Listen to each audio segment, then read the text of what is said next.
इतिहास में दर्ज है कि जब भी किसी साम्राज्य ने फारस के गौरव को कुचलने की कोशिश की तो फारस की राख से एक नया ज्वालामुखी फूटा है। तेहरान में आज फिर जन सैलाब उमड़ा है। वो सिर्फ खामेनेई की अंतिम यात्रा की तस्वीर नहीं थी, बल्कि एक साइलेंट वॉर रूम बनने का भी संकेत है। ट्रंप कहते हैं उन्होंने ईरान को धूल चटा दी है और एक हफ्ते की मोहलत दी है, लेकिन कूटनीति के गलियारों में चर्चा कुछ और ही है। ईरान अब सुलग रहा है और खामेनेई के साथ ईरान में तबाही का बदला लेने के लिए कभी भी हुंकार बढ़ सकता है, जिससे अरब का भूगोल बदल सकता है। लाखों करोड़ों लोगों के लिए आयतुल्लाह खामेनेई एक हीरो की तरह थे। इसी वजह से उनकी अंतिम विदाई में आंसुओं का सैलाब उमड़ पड़ा। 4 से 6 जुलाई तक तेहरान में ही उनका पार्थिव शरीर अंतिम दर्शन के लिए रखा जाएगा।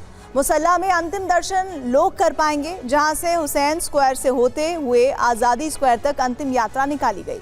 इसके बाद उनके ताबूत को धार्मिक शहर कुम ले जाया जाएगा।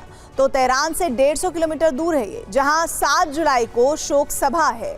कुम से आगे 600 किलोमीटर दूर हवाई मार्ग से ताबूत को इराक ले जाया जाएगा, जहां 8 जुलाई को इस्लामिक धार्मिक स्थली नजफ करबला में श्रद्धांजलि सभा आयोजित की जाएगी। इसके बाद 950 किलोमीटर दूर ईरान के मशहद शहर में 9 जुलाई को इमाम रजा दरगाह में खामेनेई को सुपुर्द खाक किया जाएगा। खामेनेई की अंतिम विदाई के बाद कयास लगाए जा रहे हैं कि ईरान युद्ध का ऐलान कर सकता है। वो इसकी पहली वजह है सुप्रीम लीडर खामेनेई की हत्या का बदला। दूसरी वजह है इसकी ईरान के 3000 से ज़्यादा लोगों की मौत होना। इससे ईरान में आक्रोश है। और इसके अलावा एक और वजह है लगातार ईरान पर थोपे गए प्रतिबंध। चौथी वजह है ईरान के यूरेनियम संवर्धन पर रोक लगना। 5वीं वजह है ईरान के मिसाइल प्रोग्राम पर अंकुश लगाया जाना। और इसके बाद 6ठी वजह है अमेरिका द्वारा हॉर्मुज़ पर कब्जे की कोशिश करना। डोनाल्ड ट्रंप ने कहा है हमने ईरान को बुरी तरह से हराया है। वो समझौता करने के लिए बेताब हैं। हमने उन्हें खामेनेई के सुपुर्द खाक के लिए 1 सप्ताह की छुट्टी दी, क्योंकि हम अच्छे लोग हैं। ये सच है। खामेनेई का जनाजा क्या सिर्फ एक अंतिम विदाई है, या फिर दुनिया को दिया गया एक बड़ा राजनीतिक संदेश? क्या अमेरिका और इजराइल खामेनेई को खत्म करके जिस ईरान को झुकाना चाहते थे, वही ईरान अब अली खामेनेई के जनाजे से पहले से ज्यादा ताकतवर होकर उभर रहा है? आखिर क्यों तेहरान में आयतुल्लाह अली खामेनेई की तुलना फारस के महान शासक शाह अब्बास महान से की जा रही है? क्या ईरान का 400 साल पुराना इतिहास एक बार फिर खुद को दोहरा रहा है? खामेनेई की अंतिम यात्रा में पहुंचा करीब 100 देशों का विदेशी प्रतिनिधि मंडल क्या दुनिया के बदलते समीकरणों का संकेत है? और क्या खामेनेई की अंतिम यात्रा के बाद ईरान अब प्रतिबंधों से निकलकर अरब की महाशक्ति बनने के एक नए दौर की तरफ बढ़ चुका है? क्या 400 साल बाद फारस का इतिहास फिर लौट रहा है? क्या ईरान अपने अतीत के सबसे शक्तिशाली दौर की ओर बढ़ रहा है? और क्या यही वजह है कि आज आयतुल्लाह खामेनेई की तुलना फारस के महानतम शासकों में गिने जाने वाले शाह अब्बास महान से की जा रही है? उनके शासनकाल को फारस का स्वर्णिम युग कहा जाता है। उन्होंने केवल सीमाएं नहीं बढ़ाई, बल्कि फारस को सैन्य, आर्थिक और सांस्कृतिक शक्ति के रूप में स्थापित किया।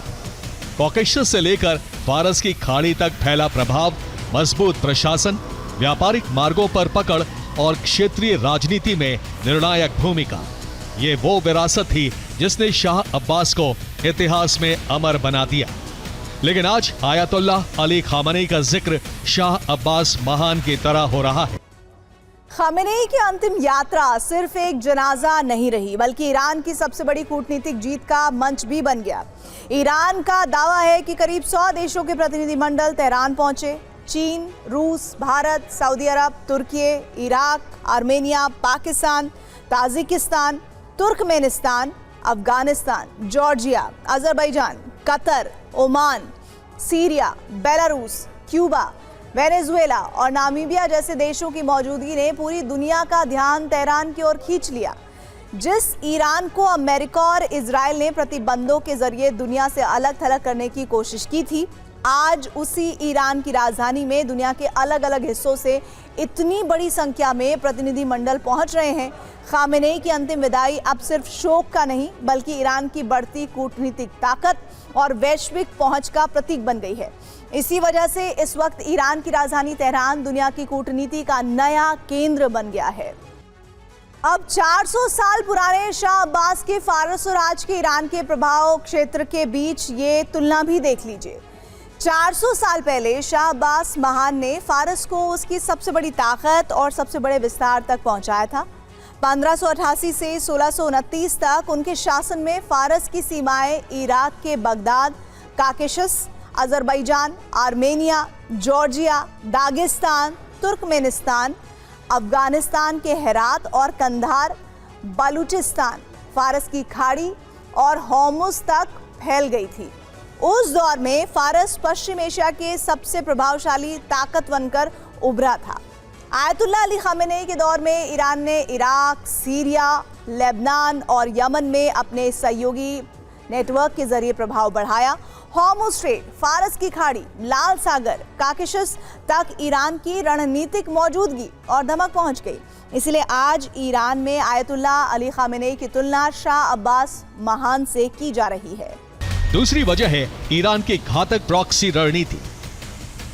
शाह अब्बास महान अपनी सीमाओं से बाहर जाकर स्थानीय कबीलों और सहयोगियों का एक ऐसा नेटवर्क तैयार करते थे जो फारस के लिए लड़ते थे।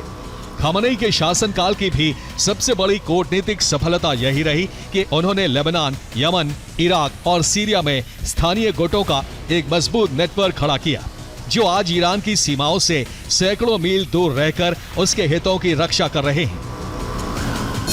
तीसरी बड़ी वजह है चौतरफा दुश्मनों के बीच भी देश की संप्रभुता की रक्षा करने का हुनर। होर्मुज पर अमेरिका और ईरान में वार्ता चल रही है, लेकिन होर्मुज से पूरी दुनिया को तेल की सप्लाई होती है, इसीलिए अब यूरोप भी इस रूट को लेकर गंभीर है। फ्रांस और ब्रिटेन ने ओमान के साथ मिलकर होर्मुज से माइंस निकालने के लिए अभियान चलाने की तैयारी की है, जबकि ईरान इस क्षेत्र में किसी भी देश की सेना को एंट्री नहीं देने पर अड़ा है। माना जा रहा है कि होर्मुज पर नेटो अब सख्त फैसला ले सकता है। कई देशों की सेना को मिलाकर होर्मुज सुरक्षा फोर्स बनाने पर भी बात चल रही है। अगर ऐसा हुआ तो ईरान के लिए मुश्किलें बढ़ जाएंगी। माना जा रहा है कि ऐसे में ईरान होर्मुज पर नियंत्रण के लिए चीन से मदद ले सकता है और उसे पार्टनर बना सकता है, क्योंकि ब्रिटेन और फ्रांस होर्मुज को लेकर एकजुट हैं।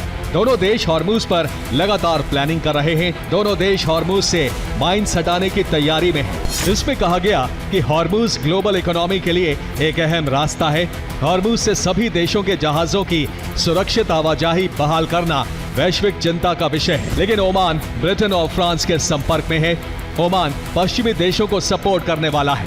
तीनों देश माइंस हटाने का काम शुरू करना चाहते हैं। होर्मुज के लिए एक संयुक्त सेना बनाने पर बात हो रही है। कई देशों की मदद से होर्मुज सुरक्षा फोर्स तैयार की जाएगी। संयुक्त फोर्स पर हमले का मतलब कई देशों पर प्रहार होगा। एक्सपर्ट्स के मुताबिक ईरान की जिद से पूरी दुनिया चिंता में है। ऐसे में अब इस मुद्दे पर अमेरिका अकेला नहीं रह गया है। अमेरिका को ब्रिटेन, फ्रांस का साथ मिला है। दोनों देशों ने माइंस हटाने वाले जहाज भेजे हैं। ऐसे में आशंका है कि ईरान चीन से मदद मांगेगा। होर्मुज पर ईरान का वर्चस्व बनाए रखने के लिए चीन युद्धपोत भेज सकता है। फिलहाल ब्रिटेन और फ्रांस ने माइन हंटर शिप भेजे हैं। ब्रिटेन और फ्रांस ओमान के साथ मिलकर होर्मुज से माइंस हटाने की तैयारी कर रहे हैं। फ्रांस और ब्रिटेन की मदद से होर्मुज में नया अभियान शुरू होगा, जबकि ईरान ने किसी भी देश की सेना को होर्मुज में न आने की चेतावनी दी है। माना जा रहा है कि अब होर्मुज पर ईरान से आर पार की तैयारी है। संयुक्त होर्मुज फोर्स बनाने की भी तैयारी हो चुकी है, जिसमें कई देशों की सेना शामिल रहेगी। ऐसे में ईरान के लिए मुकाबला मुश्किल होगा, क्योंकि उसको कई देशों से दुश्मनी लेनी होगी। माना तो ये भी जा रहा है कि ईरान मुद्दे पर अब यूएस को नेटो का साथ मिलेगा और ईरान पर दबाव बढ़ सकता है। ब्रिटेन ने होर्मुज के करीब HMS ड्रैगन को तैनात किया था। HMS ड्रैगन हवा में मिसाइल और ड्रोन को गिरा सकता है। HMS ड्रैगन समुद्र में एयर डिफेंस के तौर पर काम करता है, जबकि फ्रांस ने अपने एयरक्राफ्ट कैरियर को लाल सागर में भेजा था। एयरक्राफ्ट कैरियर भी नेवल ब्लॉकेड में अमेरिका की मदद कर रहा था। रूस यूक्रेन की जंग में अब एक ऐसा मोड़ आ गया है जहां से पुतिन को न सिर्फ आगे बढ़ने का अवसर मिल सकता है, बल्कि संपूर्ण पूर्वी यूक्रेन फतेह की राह भी आसान हो गई है। रूसी सेना ने यूक्रेन की उस किलेबंदी को ध्वस्त कर दिया है जो 2 वर्षों से रूसी सेना के लिए सबसे मुश्किल युद्ध का कारण बनी हुई थी।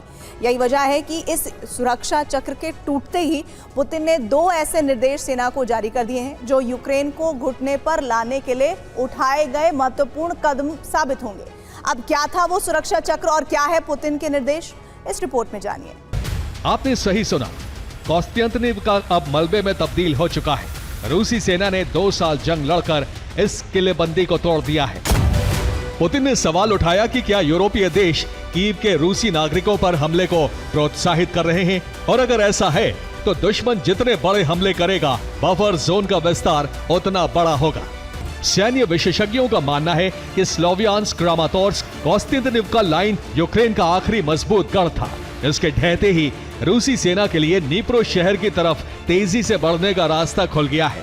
नीप्रो पूर्वी यूक्रेन की सबसे बड़ी औद्योगिक और सैन्य सप्लाई लाइन है। अगर रूसी सेना इसी रफ्तार से आगे बढ़ती रही तो जल्द ही संपूर्ण पूर्वी यूक्रेन पुतिन के पूर्ण नियंत्रण में होगा। रूस यूक्रेन की जंग में पुतिन को एक बड़ी कामयाबी मिली है। पूर्वी यूक्रेन पर नियंत्रण की राह आसान हो गई है और इस राह के खुलते ही रूस के राष्ट्रपति ने नेटो के खिलाफ अभियान शुरू करने की तैयारी भी कर ली है, जिसमें पहला टारगेट होगा पोलैंड, जिसकी अमेरिका ने न सिर्फ पुष्टि की है बल्कि पोलैंड के लिए एक अलर्ट भी जारी कर दिया है। अब क्या है पुतिन नेटो के लिए प्लान, इस रिपोर्ट में देखिए। दरअसल रिपोर्ट्स में दावा है कि रूस के ड्रोन पोलैंड के पावर स्टेशन तबाह कर सकते हैं और रूसी सेना एक हाइब्रिड हमले के लिए नेटो की सीमा लांघ सकती है, जिनका सिर्फ एक मकसद होगा नेटो की एकजुटता की अंतिम परीक्षा लेना और यूक्रेन को मिलने वाली मदद का रास्ता बंद करना। ऑनेट न्यूज के अनुसार रूसी या बेलारूसी सैनिक पोलैंड में घुसपैठ कर सकते हैं। अगर वो पकड़े जाते हैं तो रूस इसे क्षेत्रीय सीमा का अज्ञान बताएगा। यही नहीं, ड्रोन हमले के बाद रूस की तरफ से जीपीएस खराब होने का दावा होगा और इन हमलों का पूरा दोष यूक्रेन पर भी मढ़ने की तैयारी हो चुकी है। रूसी सैनिक पोलैंड में घुसेंगे तो अमेरिका पोलैंड को रोकेगा। पोलैंड पर रूस के साथ बातचीत का दबाव बनाया जाएगा और पोलैंड भी रूस से युद्ध के बजाय वार्ता से समाधान चाहेगा।